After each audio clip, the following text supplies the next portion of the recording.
tensions around drag shows All been brewing age for drag months, shows and are now under a they microscope. finally come to a boiling Knox County point. Mayor Glenn Jacobs tweeted he will do everything he can to ensure they don't happen. Let's say you were interested in sexualizing children, and unfortunately some people are. What would you do? You might have a drag queen story hour. It says, you know, it talks about adult-oriented performances. Critics say the new laws are discriminatory because they target transgender people. Drag is the tip of the iceberg. We know this is one fight, but our entire LGBTQIA+ community is under attack. And I wondered, like, how do you define drag then? Because it could be an original portrayal of Shakespeare where they didn't have any female actresses. I mean, you could say that was a drag show. Would something like that be banned? We see diversity as something that should be celebrated, not villainized. I want you to lean into that feeling of uncomfortability, because it's in the uncomfort that we grow. It's in uncomfort that we learn.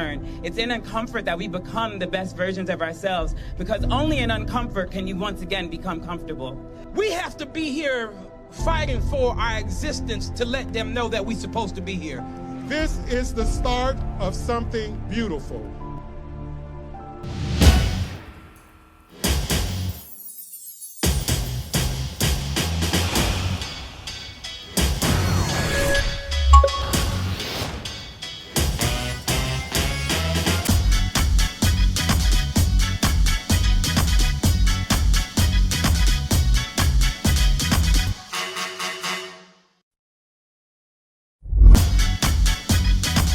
My name is Chris Steele. I use they and she pronouns. My drag name is Polly Amber Ross, Polly like pocket, Amber like alert, Ross like dress for less.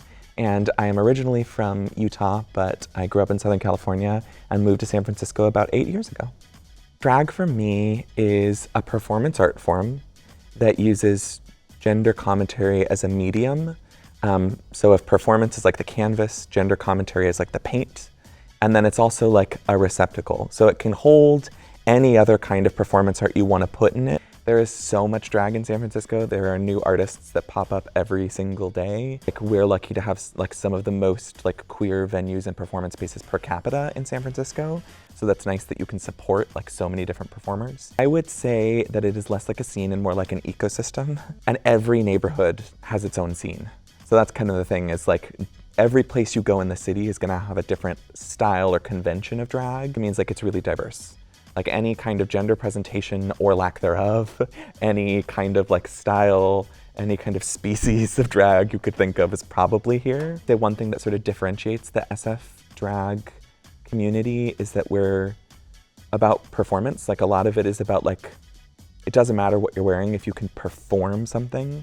We're also about like a message. Like a lot of our drag, because drag is at its core political, is like deeply rooted in like politics or in like telling a story that has some sort of message at the core of it, some sort of meaning. Queer people a lot of the time don't get to choose how our family reacts to who we are.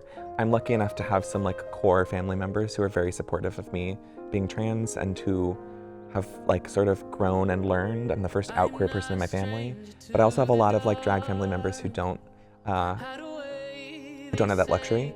And so it's really beautiful and special that we get the opportunity as queer people to create community spaces. And that's part of why drag is so important, is it becomes this bastion, not only for sharing history and for sharing knowledge, but also for sharing care and for sharing space and for sharing systems of protection for queer people.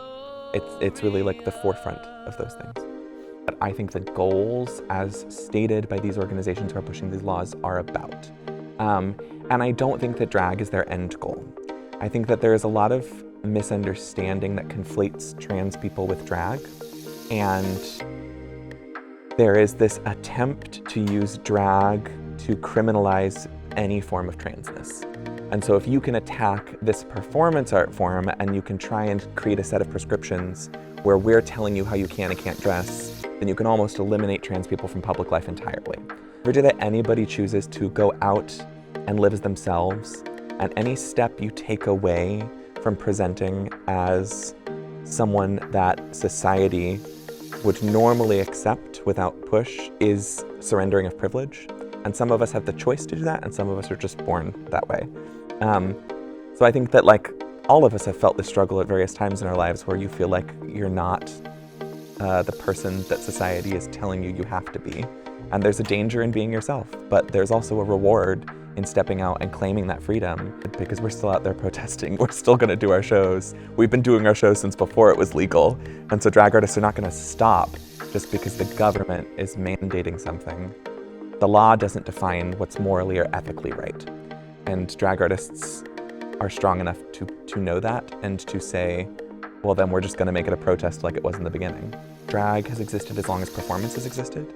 As long as trans people have been creating art and have been creating art in defiance of society's standards, drag has existed. I think that there is sometimes some sort of like mysticism or fear around drag, but like drag is playing pretend, and we all know how to do that, and it's freeing for everybody. You shouldn't be scared of people like making choices to like try something new, and performance is there for us to imagine ourselves and a world that doesn't currently exist, and that's so essential if we're gonna like be happy people and also let other people be happy people. I feel proud of the work that I've done in drag. I feel excited by the work that activists are doing. Just a reminder to the people that hear this and are allies that like being an ally is about acting up and about standing up, and that this kind of work where there's education is incredible, but it also means that the people that are educated can do the work to help change others too. So, you know, I empower you to like be the ones to have the hard conversations and to like stand with the people you love, and to know that like it's always powerful to make a statement that opposes oppression.